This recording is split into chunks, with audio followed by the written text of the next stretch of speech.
fight without a second bear. Because did you see how fast that bear died? They definitely got spotted with this smoke, by the way. Man, They I think smoked right here. This is Rattlesnake's fight. They're gonna be so ready for this. Oh, it was such a sloppy smoke. They put virtually no effort. Oh, this is why they warded in the low ground. They thought that they had the D ward, but it doesn't catch this one on the high ground. So they're going to be walking right into the trap. Here comes Icy. He's going to stun. The Bat Rider is so dead. BKB as well from Luo, all because of the D ward. This battle is starting. It's looking really good for Rattlesnake. He's still right-clicking the bear. He's putting so much effort into killing it. He puts the ulti down. Bear is going to go down, so we have no more Lone Druid Bear in the rest for the rest of the next 80 seconds, and now they're after him. Dead Lone Druid too. He's so dead, though. They He's throw so the dead. stun, and that is pretty much going to be it. So, man, one little D-ward mistake like that, the smoke gets spotted, and then they get to choose their team fight and blow up the that's bat. like free Roshan. I actually feel like they could just barrel down mid. But Roshan's sort of a more safe choice, and it, like, I don't know.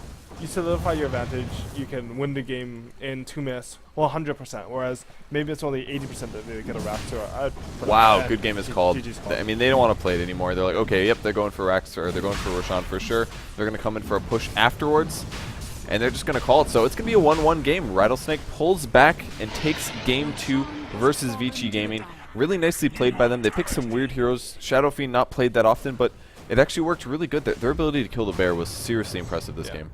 And I really think it comes down to laning from VG. Like, if they had aggressive, like, when they have a Shadow Fiend, that's basically like pressuring a spec. You need to put some pressure on her. He's weaker than a Spectre early in the game. At like level 1, level 2, maybe even level 3. Sure, you have some raises, but you're really squishy and you don't have any base damage. And playing against a Bat Rider or Shadow Fiend is one of the hardest things in the game. I mean, it's even, they were Radiant, so they could put a side cam. I mean, Lone Druid's going to completely stomp bottom. They're just going to be a good spot all around. Yeah. And I feel like they could have completely won 3 lanes with that, whereas now they won 2 lanes, but free from Shadow Fiend. And I feel a couple misplays by the bear maybe, but I don't think that was overall why they lost. I think it's just really they gave Shadow Fiend way too much space. Yeah, his item progression really didn't do a whole lot either. And he did buy a lot of little items that cost him a lot, like finishing Tranquil Boots despite being solo in a lane. Yep. He bought the full magic wand. Did he get a wand? I think he got a wand. The bear? Yeah. Yeah, he did get a wand. I actually agree with getting Tranquil Boots. I think the movement speed actually helps you farm a bit faster. It helps you get away from TP reactions. But really, I mean, other than the laning situation, I think that Bat Rider, his blink was actually quite slow. 12 minutes for the space he was given is quite slow. And the thing about picking Silencer, I think I mentioned this during the game, was that he can't do anything if someone is winning lane or free fire. I mean, I didn't really consider it that they couldn't get the Shadow Fiend. I was more thinking that, hey, Kunkka winning mid so hard makes up for the fact that Silencer can't gank DK. But they couldn't kill the Shadow Fiend either because, 1, Silencer's not good at ganking, 2, Bat Rider has a late blink. And I feel that comes down to, 1, he should have just raced to jungle, Silencer should have been TP top, and the Bat Rider shouldn't have got Tranquil Boots. I don't even think he used that Tranquil Boots that game. Yeah, probably not. It's hard to use Tranquil Boots when you just get 4 shot by Shadow Fiends at the end. Yeah, so. and I mean, half the neutral creeps cancel it too, so. Yeah, that's definitely true. All right, so that was our little analyzation of the game. Let's hear what Blitz and Gods have to say. Thanks, guys, for the cast for that game. I feel like, personally speaking, that Vici Gaming just didn't punish the weaknesses of the Rattlesnake lineup. You have a Shadow Fiend who had safe lane farm, didn't get punished. They could have almost done it with a Kunkka trailing if they wanted to put the bat mid. It just isn't really Vici's gaming style. And in the end, I mean, what sort of stood out to you as far as that game goes? I mean, they really eliminated the effectiveness of a player like CTY. They ganked him, they rotated on him quite a lot. I mean, that gank mid was so effective, and being able for the Nyx to hit that spike carapace and then reflect the boat damage, get him killed. I mean, he did have quite a bit of CS, but they cut off his momentum repeatedly and early. And that was just kind of the weakness of Vici's lineup. They weren't able to turn things around. And that gank, they actually, like, to kill CTY, they threw away 2 heroes. Exactly. They made sure they looking at that game, that was early on, I'm like, this isn't going to work. I'm like, oh, they actually killed him, even though they lost 2 heroes. It was, I think, end of the day, it was a 2-for-1 trade, but it was still almost broke even because of its CTY. So every time they were able to cut CTY's legs under him very quickly. On top of that, I mean, it's like Kurt said, the effectiveness of the bat just wasn't there. They weren't able to rotate at top at all using a silencer. Yeah. I mean, that's not a disable that you can use to kill a hero like Shadow Fiend, so you need something to set up. And because CTY was being killed, he wasn't able to rotate top, and Shadow Fiend kind of just got a free lane off of that. I think maybe if your bat was doing that bad, the Lone Druid rotates a little earlier because you can contest the farm especially with that early of an armlet, Yeah. and then leave one of the supports down there to pick up levels or just do something, but and then just sit behind the Kunkka mid. Something AUI also mentioned, because Shadowfiend, they got the fast tier 1 tower, but once they pushed out the lane to the tier 2, Batrider went to the lane. He was saying one of the supports could have even have gone there. Do you think it was... Because instead, Batrider went there. Batrider, who at that point was level 4, level 5, he could have kept jungling, and then you give some farm and some XP to support. So you think that was a big thing for Vici Gaming? Yes, definitely. Just because the Bat was able to force the Shadowfiend out for a little bit, but at the same time, he wasn't getting any farm from the jungle, whereas he could have, and the Silencer wasn't picking up any levels at all. The Silencer would have had a little bit more of a difficult time against the Shadowfiend, but the Shadowfiend was picking up more or less free farm anyways the entire game. I mean, he had 10-minute treads BKB, so from that point on, he was completely safe. Yeah, and I think if you look at a game like that, Vici Gaming even first picked the Batrider just to send it to the offlane. It wasn't really going to at any point be a key hero for them. They went back for the Kunkka. Speaking, I mean, they ganked Kunkka, but his farm was ridiculous. He was doubling the DKCS. That was really... You look at something like that, and it's still amazing play by CTY. Yeah, I'm just not a fan of lineups that favor that few of disables, because everything kind of needs to fall into place correctly. And if it doesn't, you know, your Batrider doesn't pick up a quick enough blink, then everything kind of just rides on that, your map rotation and all that. Because where the gank's going to come from. Something also of note was Clockwork not banned, but they went for the Kunkka instead of it. Do you think that's something they maybe regret here?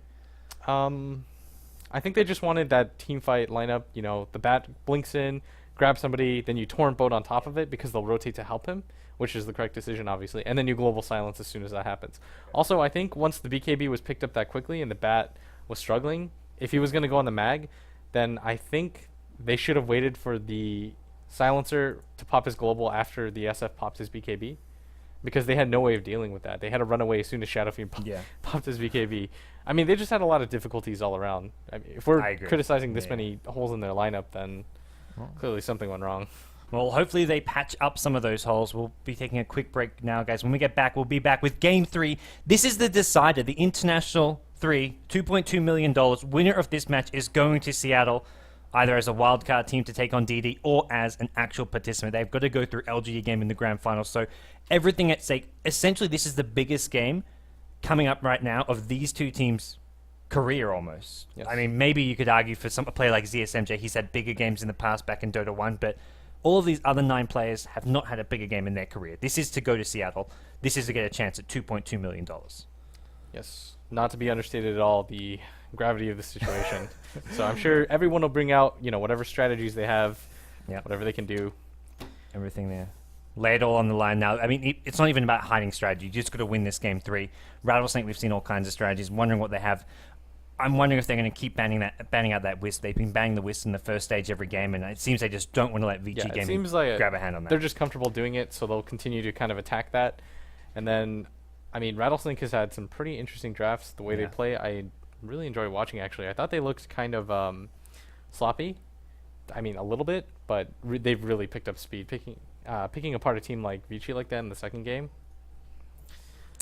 All right, guys. You've heard it from us. You've heard it from Blitz, and I'm Gods. Be sure to stay tuned because Beyond the Summit is bringing you Game 3 of the International 3 Eastern Qualifier after a short break.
Rattlesnake versus Vici Gaming, Game 3. This is the decider. The loser goes home. The winner goes on to play LGD tomorrow to decide who gets one of the qualifier spots. The loser of that, of course, going to the wild card to play DD Dota right before TI3 starts. Either way, super hype game, very close. Both teams good enough to take a game off each other. Which way is it going to go? I still have to give the advantage to VG. I think that last game, even though I felt like they did their lanes a bit wrong, the Kunkka performance was really good, and I don't know, actually, Rattlesnake just played really well that game. They did, honestly. I feel like maybe giving CTY a more mobile mid that has less chance of dying would be good, because, I mean, he's going to win his lane. We talked about how amazing his last hits were, but I feel like he didn't really do enough with Kunkka that game. I feel like he wasn't able to snowball. And I mean, that sort of came down to the fact that when he was getting ganked, he actually could have lived. He sort of turned around back into a DK just because that stun is such short CD. And then when he died the second, third time, I think he bought back both of them. Yeah, I know he bought back. I think he bought. I think you might be right. I think he did. I think he buy bought back twice. both of them. Yeah. And his item progression was just too slow. Like I looked at his CS, I looked at his net worth, and 3K behind DK and 40 CS up. So really unfortunate that happened for him.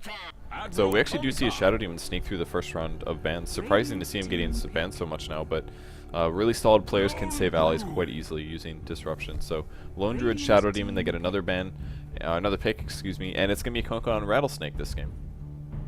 Yep, and I pretty much like Lone Druid picks all the time. Do you like that hero or something? Yeah, I really like the fact that he's a carry who adds push. It's sort of like I like Luna too, because I feel like if your team doesn't have push, then you have advantage. You can't press the advantage. You can't take towers, and with a carry push, you can sort of have stronger supports for skirmishes that might not have push. Like I mean, Lashak's really strong, but maybe something like I don't know, Shadow Demon might be a better pick for you, and he doesn't have any push, or like a Shadow Demon, like a Sand King, something like that. And a Juggernaut actually comes out. Clockwork and Kunkka are actually sort of bad for your team for killing that healing ward actually, so he might actually be able to get a good healing ward off. I mean, the cleave doesn't hit it, Cogs might block his teammates out from hitting it. If he positions it well, he might be able to heal a ton of HP, since percentage based on a Lone Druid with 2 HP is a lot of HP. Yeah, it's really good for pushing, and this is why they had to pick it up now, because if they went into the banning stage, Juggernaut maybe not the strongest carry ever, but his push ability with the healing ward just makes it so easy to take towers, which will let them snowball. He would have been banned most likely in the second round, so they had to draft him there. So Rattlesnake gets one more. They're probably going to be looking for some counter push. At the moment they don't have very much. Magnus is a possibility, Coddle is a possibility. They're actually going to grab a Visage, and they're going to aim for just a really strong tri-lane. Yeah, and I think that's a good pick, especially against a Shadow Demon. It's very easy to pick off Shadow Demon just because he has low strength base, low strength gain. Disruption, he doesn't really want to waste it on himself, and even if he does, you can often pick it off as he comes out. You can always see which disruption target is actually real because it comes out just in the a middle, split second faster. And it's usually really? Yeah, it comes out a bit faster. I think it's random which one it comes out as, because when you're trying to disruption trap someone, you sort of have to guess. Okay. So if you have it clicked on him, then your cursor will come out clicked on him still or something like that, but I don't know. You can always see it, or you should be able to. Yeah, I always feel like I can just tell generally. I'm like, I think it's that one. You throw the stun, usually kill him. Rubik getting banned out as well, more support bans from Vici Gaming. They actually have the start of a really strong tri-lane. They just need to set up basically to the Kunkka Visage if that's what they choose to go. But most of the Kunkkas we've been seeing are mid, right? Like we don't see Kunkka in tri-lanes, we might actually but he can. We might actually see a Clockwork Visage, maybe AA tri-lane. That's actually a ridiculously strong tri-lane, and Clockwork and AA see some synergy. You have the AA LT to get rid of that healing ward, but I haven't been seeing much AA at all, and there's often games where he sort of doesn't do anything. Yeah, I feel like against a Lone Druid and a Jug, it's just not the best support. He's not terrible. I mean, he's pretty ridiculous in the laning phase with his buffed Chilling Touch. Oh yeah, with Chilling Touch, he is a lot better. You can push creeps with that now. You can kill heroes with it. And I mean, like, AA and Clockwork have this ridiculous synergy as well. You AA a lane, you Clockwork hook in with a level barriers or a missile, and anyone dies. Anyone but Lone Druid. And maybe Jug actually, so hey, maybe it's not the best synergy this game. Yeah, Magic Immunity does kind of shut it down, and getting a cold feed off is pretty much not going to happen. So, Lena's the pick for Vici, so they could aggressive tri-lane. Juggernaut, Lena, Shadow Demon is pretty solid. Disrupt into a Lena stun with the spin on top of that, and heroes will die. Yeah, so I mean, as strong as that looks, I think... Oh, a Spec. Not the first time we've seen him this tournament. They're putting... I'm just surprised to see him picked up in this situation just because the other team has so much push. And it looks like a Clockwork offlane Kunkka mid.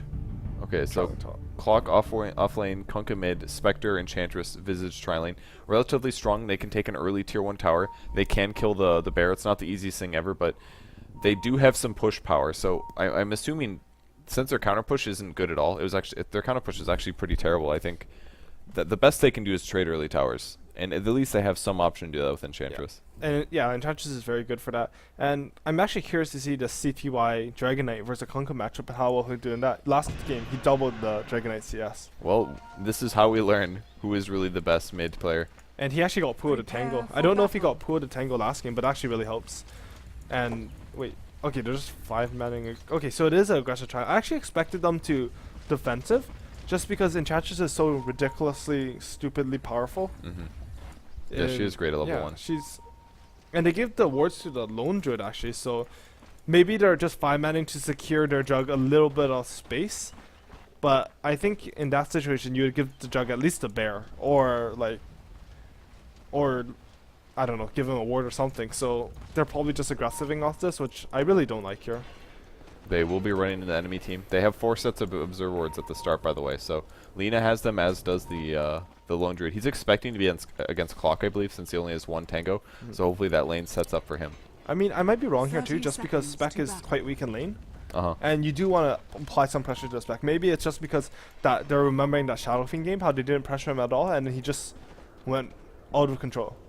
So maybe they're like, oh man, we really need to at least pressure that. Wow, they just smoked. That's quite the delayed smoke. They already showed against enemy heroes. They're going to be going high ground. Enchantress might be able to spot that she has max day vision. And she's going to cut right. Next possible here they can find is actually a Visage.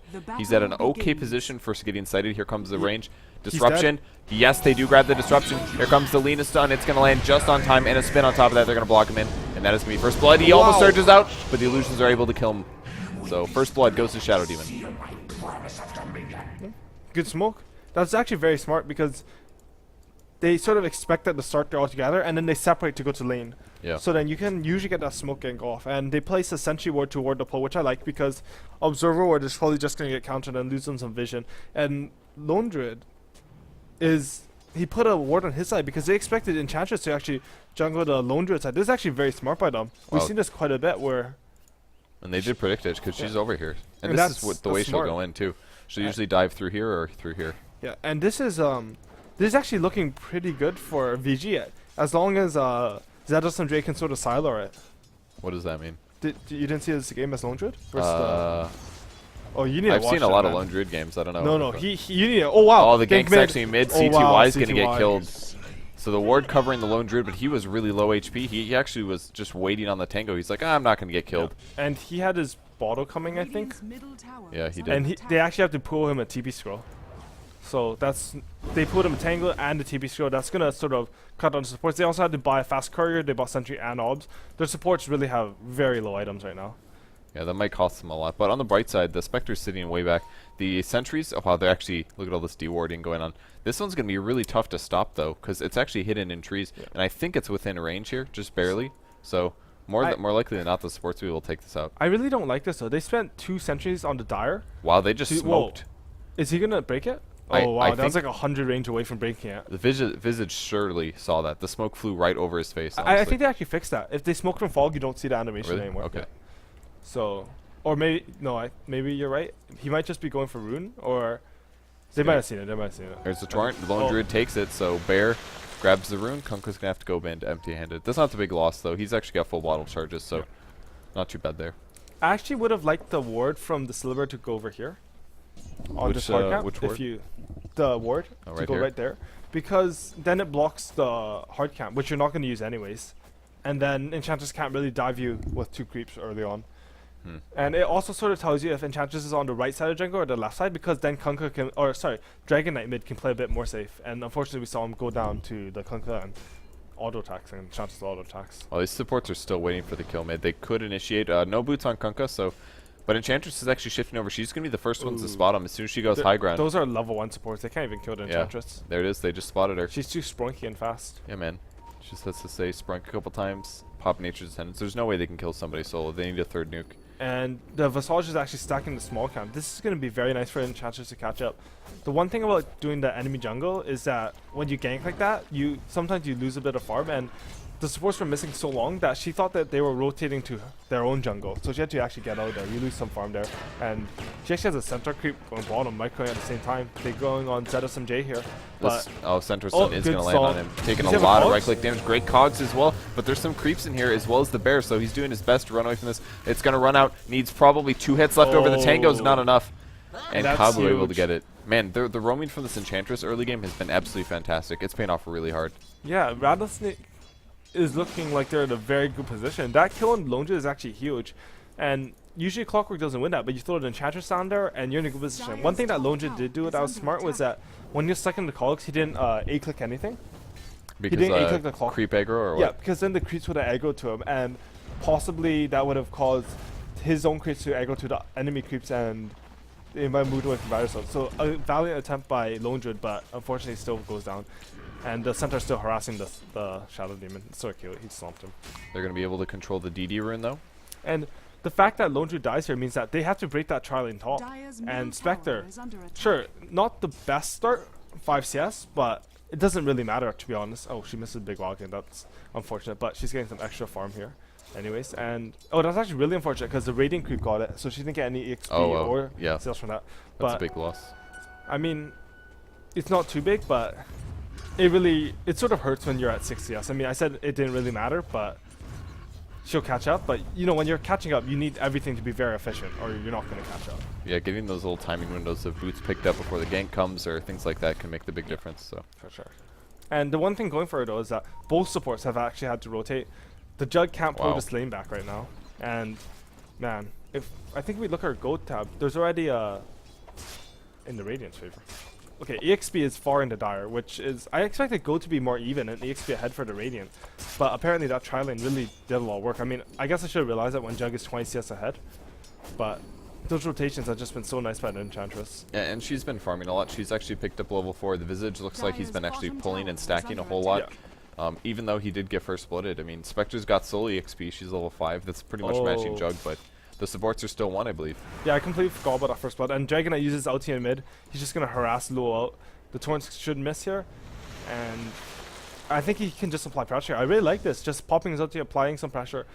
Something that a lot of teams, I think sort of IG pioneered this, is as soon as DK hits 6, your offlane just starts running mid. And then he pops 6, gets a stun, and your offlane, whoever it is, starts spinning on him, hits him, whatever, and you can get a kill. Unfortunately, it is a Kunkka. He has 1,000 HP in a boat, so he's pretty tanky.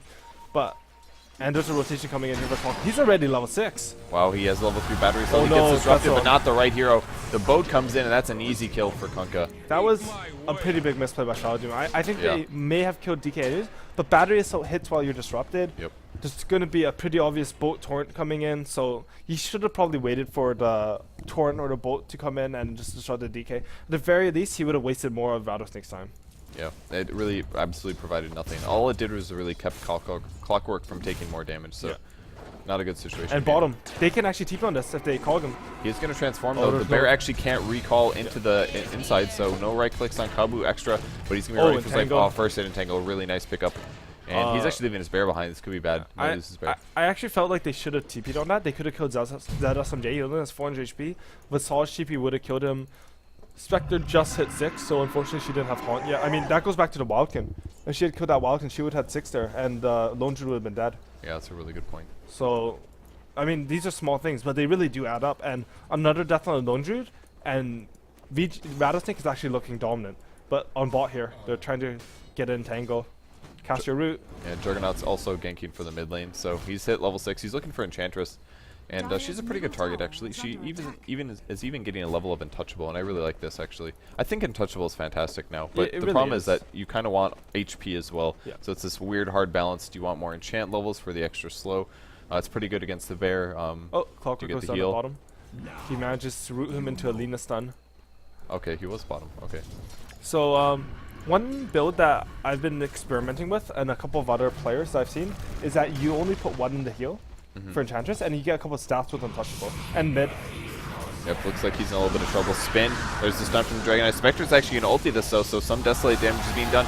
Oh, Kunkka's running for his life. The boat's being used. Oh, Omni good Slash boat. as well. The boat lands on 2 core heroes or an XTT, likely to die. He can drop his healing ward, but Icy is chasing with phase boots, and one more hit, and the impetus is going to get That's it. a lot of damage from that impetus.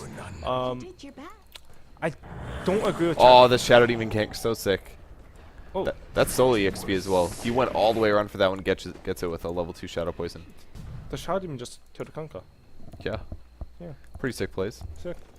The boat paying off, but it does put you at like 1 HP, Yeah. so after it runs out. So how that works is that bolt it sort of prevents 50% damage coming to you right away, but after that 8-second duration, I believe, 8-second duration, you take all the damage after, but it's non-lethal, so you can't die from it, just similar to Venom. So if a Zeus ult or anything hits you after, you will die from 1 HP. One thing that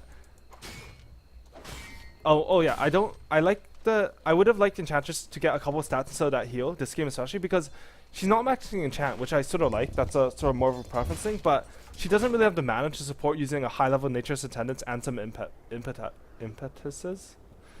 Impetuses? The mana does actually anyways, scale a lot of Nature's Attendance, so. She really needs the extra mana pool from the stats, just especially since she has aggressive jungle and her levels aren't particularly high. I mean, level 6 at 9 minutes is not terrible, but it's not amazingly fast either. Yeah. So things are looking okay for them. Whoa, I'm gonna reset. Rattlesnake, is that the right team? I was so it's close. Rising Star. No, it's not. It's RS. It's Rattlesnake. Are you man. sure? Yes, I'm absolutely sure. Okay. Clockwork's level 8. He's got some levels. They're still protecting the lone druid on the bot lane. He's picking up level 7. And Spectre going for drum. I think 1 drum, pretty standard. It looks like that. That's pretty much the standard build. Drum is very good for her. She needs a little bit of mana pool help. She needs the movement speed and attack speed for her illusions. The HP is nice. Everything about drums is just good on spec. And I'd also like to point out that the CS is actually in Dragon Knight's advantage. So apparently CTY, amazing solo mid player. Who knew? Yeah. I mean, that's with him getting ganked for the early He's died game too. twice, and he's still the highest last hits in the game. How does this guy do it, man? Huh. Interesting. That's all I'll say.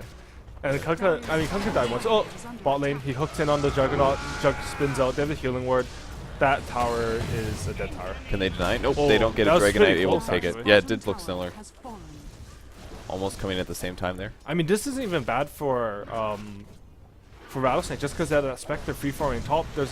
It's a 5-man push, which I feel was maybe a bit overdone. Like, I don't think you need 5 heroes. Actually, maybe it's just a bit safer, but healing ward, low tower, Jug, healing, bear, dead tower. So, anyways, rotation from CTY into mid, and he's very good with his movement, just being able to farm through the mid game too. If you notice, he's always there with the TPs, and this is why you always carry 2 TPs, because you TP to a lane to gank, and then you might need a TP somewhere else to farm 60 seconds later.